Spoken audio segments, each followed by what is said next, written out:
सभी को नमस्कार।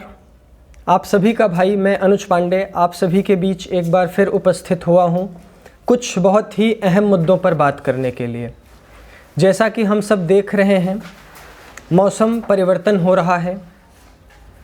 बरसात से हम ठंडी की तरफ बढ़ रहे हैं, जिसकी वजह से हमारे बच्चों को बहुत सारी संक्रमित बीमारियां या मौसम परिवर्तन संबंधी बीमारियां हो रही हैं, जैसे टाइफाइड है, मलेरिया है, डेंगू है, चिकनगुनिया है या सामान्य सीजनल फ्लू है।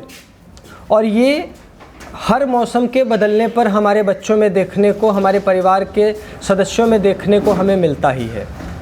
क्योंकि आयुर्वेद में महर्षि चरक जी ने अपनी पुस्तक चरक संहिता में साफ स्पष्ट ये बात लिखी है कि जब भी दो मौसम आपस में मिलते हैं तो उस मिलन को हम ऋतु संधि कहते हैं।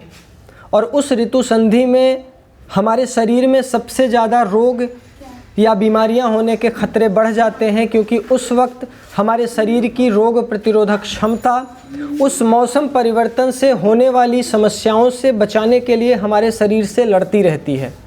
उसी बीच हमारे बच्चों से, हमारे परिवार के सदस्यों से खान पान में, दिनचर्या में कोई गलती से त्रुटि हो जाती है और बहुत आसानी से हम बीमार पड़ जाते हैं और अपने पैसे को डॉक्टरों के पास दवा करा के खर्च करते रहते हैं।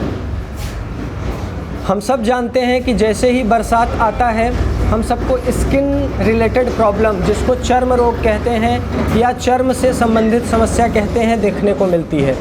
जैसे ही ठंडी आती है, हम सबको दर्द से संबंधित समस्या मिलती है देखने को, जैसे घुटनों का दर्द, कमर का दर्द, कंधे का दर्द, जोड़ों का दर्द।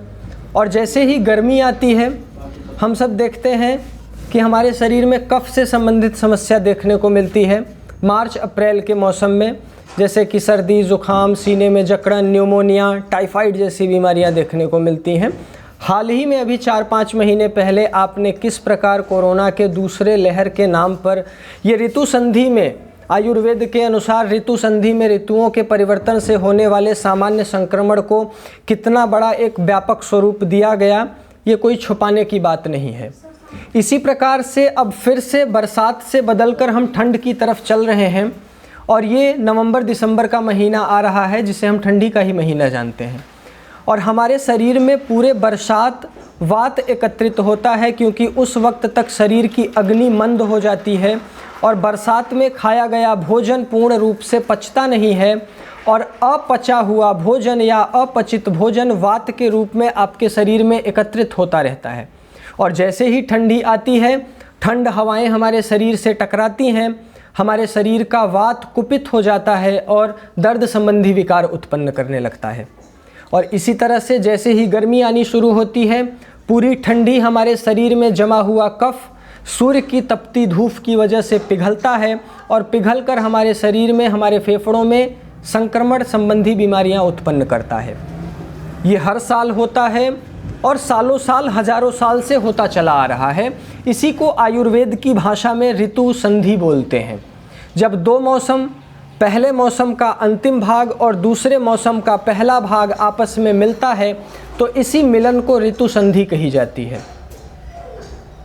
ऐसी समस्याएं अगर आपके शरीर में, आपके परिवार में, आपके बच्चों में किसी को भी हो रही है, टाइफाइड, डेंगू, मलेरिया, मियादी बुखार, सिंपल बुखार, सीजनल बुखार, कोल्ड कफ, जो भी समस्याएं अलग अलग नामों से आज हम जानने को पाते हैं, ऐसी समस्या अगर हो रही है तो उसके लिए मैं आपको सभी समस्याओं से जोड़कर एकमात्र औषधि या उपचार बता रहा हूं, जिसको कोई भी भाई या बहन यदि अपने घर पर किसी पंसारी की दुकान से लेकर करता है तो वो बहुत सस्ते और बहुत कम दाम में, 0 रुपये में भी अपने परिवार की चिकित्सा कर पाएगा, उसे बुखार से, ज्वर से राहत दिला पाएगा। 3 औषधियों की आवश्यकता पड़ेगी, जिसमें पहली औषधि है खूब कला, दूसरी औषधि है मुनक्का और तीसरी औषधि है काला नमक। इन तीनों को आपस में लेना है। 2 चुटकी खूब कला, 4 से 5 मुनक्का और 1 चुटकी काला नमक अपने हाथ की हथेलियों पर रखकर आपको मसलना है और मसलकर उसे गोलियों का रूप दे देना है। और उन्हीं गोलियों को 2 से 3 गोलियों की मात्रा में सुबह और शाम 3 दिन तक रोगी को खिलाना है। आप विश्वास करें कि उसको किसी भी प्रकार का बुखार यदि है तो वो ठीक हो जाएगा। इसी के साथ एक काम आप और कर सकते हैं कि उसी खूब कला के बीज को रोगी जिस बिस्तर पर सोता है उस बिस्तर पर छींट दीजिए या फेंक दीजिए। 10, 20, 50, 60, 100 की मात्रा में वो दाने बहुत छोटे छोटे होते हैं और उसी बिस्तर पर रोगी को यदि आप सुलाते हैं तो वो बुखार और जल्दी उतरने की संभावना बन जाती है। फिर भी यदि आप चाहते हैं कि आपको खूब कला उपलब्ध नहीं हो रहा है आपके क्षेत्र में, आपके आसपास, तो उसके लिए हम लोगों ने 4 औषधियों का योग तैयार किया है जिनका उपयोग आपके संपूर्ण परिवार को आरोग्य प्रदान करने के लिए बहुत पर्याप्त है। कैसे? सबसे पहली औषधि है स्वास्थ्यवर्धक काढ़ा। जो साथी पुराने हम सबसे जुड़े हुए हैं वो जानते हैं इसके बारे में। दूसरी औषधि है त्रिफला, तीसरी औषधि है इम्यूनोवटी और चौथी औषधि है शूलनाशक तेल। क्योंकि ठंडी का मौसम आ रहा है, आपको संधिवात होने के सबसे ज़्यादा आसार होंगे, जिसमें आपको तेल ही सबसे अधिक चिकित्सा का काम करेगा। क्योंकि आयुर्वेद में समन चिकित्सा के अंतर्गत वात को संतुलित करने की सबसे उत्तम औषधि तेल ही मानी गई है। तो ठंडियों में वात ही बिगड़ता है तो तेल आपके लिए सबसे उपयोगी है, जिसको मैं आपको दिखा भी देता हूँ। जो नए साथी वीडियो को देख रहे हैं वो देख लें। ये तेल है 160 रुपये का 100 ml है और ये दर्द, सूजन, थकान, घाव, गठिया, बाई, छोटे बच्चों की मालिश, हर प्रकार के दर्द में और सर्दी, जुकाम, कफ से संबंधित विकारों में इस तेल को सूंघने मात्र से भी आराम मिल जाता है। काढ़े को अगर आप देखना चाहें तो ये स्वास्थ्यवर्धक काढ़ा है जिसको स्वदेशी चाय के रूप में तैयार किया गया है और इसमें 21 प्रकार की जड़ी बूटियाँ डाली गई हैं, जैसे तुलसी, लौंग, ब्राह्मी, शंखपुष्पी, नागरमोथा, इलायची, दालचीनी, जावित्री, अश्वगंधा, गुड़मार, अर्जुन छाल इत्यादि इत्यादि। इनके बारे में मैंने पहले भी अपने बहुत सारे पोस्ट में लिखकर आप सभी को जागरूक करने की कोशिश की है कि ये औषधियाँ आयुर्वेद की बहुत उत्तम औषधियों में मानी जाती हैं। और चूँकि हमने इनका योग आपको किसी लिक्विड या किसी टैबलेट के रूप में नहीं तैयार किया है कि इन्हें सुरक्षित रखने के लिए हमने कोई प्रिजर्वेटिव या केमिकल मिलाया हो। ये सामान्य चूर्ण के रूप में है। सिंपल उत्तम गुणवत्ता की औषधियों को चुनकर हमने उनको चूर्ण रूप देकर एक साथ योग बना दिया है हमारे वैद्यों के परामर्श के अनुसार। वही हम आपके लिए उपलब्ध करा रहे हैं। ये काढ़ा आप चाय के रूप में ले सकते हैं, जिसकी सहयोग राशि 95 रुपये संस्था ने रखी हुई है। 95 रुपये में 60 ग्राम काढ़ा आपको प्राप्त होता है। 2 ग्राम की मात्रा में एक व्यक्ति के लिए काढ़ा पर्याप्त होता है।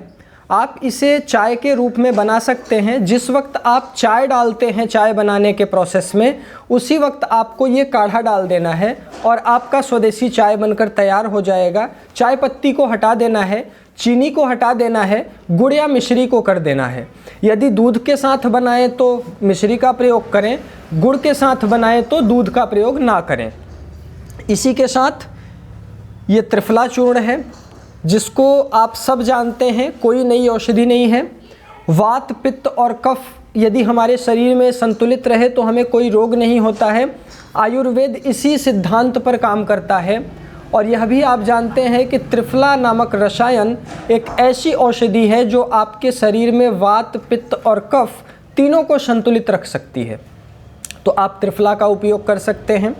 और इसी के साथ ये पंचगव्य से निर्मित, गौमूत्र क्षार से निर्मित इम्यूनोवटी तैयार की गई है, जिसमें विशेष रूप से गाय के मूत्र का अर्क बन जाने के बाद जो क्षार बचता है उस क्षार को टैबलेट का रूप दिया जाता है और साथ ही कुछ औषधियाँ मिलाई जाती हैं, जैसे तुलसी, गिलोय, अश्वगंधा, सौंठ, लौंग, जावित्री, दालचीनी। आप सब जानते हैं कि गौमूत्र एक बहुत उत्तम क्वालिटी की, उत्तम गुणवत्ता की औषधि मानी जाती है, जो कि आपके शरीर में सभी प्रकार के रोगों को शांत करती है। तो उसी गौमूत्र के क्षार से निर्मित ये इम्यूनोवटी और साथ में कुछ औषधियों का योग निर्मित करके ये 4 औषधियों का संयोग तैयार किया गया है स्वदेशी शंखनाद परिवार के माध्यम से, जिसको आप सभी भाई बहन अपने परिवार के लिए उपयोग करें। अपने परिवार के लिए इनका उपभोग करते हुए आप निरोगी और आरोग्यता को प्राप्त करें और साथ ही संस्था का कार्य निरंतर रूप से आगे बढ़ता रहे, संस्था के अन्य गतिविधियां, अन्य सेवाएं निरंतर रूप से चलती रहें। इसलिए हमारे आर्थिक रूप से भी एक सहयोग प्रदान हो जाएगा इन उत्पादों को आप तक पहुंचा के, क्योंकि ये उत्पाद हमारे बनाए हुए नहीं हैं। ये उत्पाद आप जैसे ही किसी स्वदेशी कार्यकर्ता भाई ने बनाए हैं और उसी भाई के माध्यम से हम आप सभी के लिए उपलब्ध कराने का काम कर रहे हैं स्वदेशी शंखनाद परिवार के माध्यम से। तो आप इन उत्पादों का अपने जीवन में, अपने परिवार में उपयोग करें। बदलते मौसम से होने वाली बीमारियों से बचें, स्वयं स्वस्थ रहें, अपने परिवार को स्वस्थ करें, अपने समाज को स्वस्थ करें। राजीव भाई के अधूरे सपनों को इसी तरह निरंतर प्रयास करते हुए पूरा करने की कोशिश दिन रात हम करते रहें। इसी भावना के साथ मैं अनुज पांडे आप सभी का आभार व्यक्त करता हूँ। जय हिंद, वंदे मातरम। फिर मिलेंगे एक नए विषय, एक नई जानकारी के साथ। नमस्कार।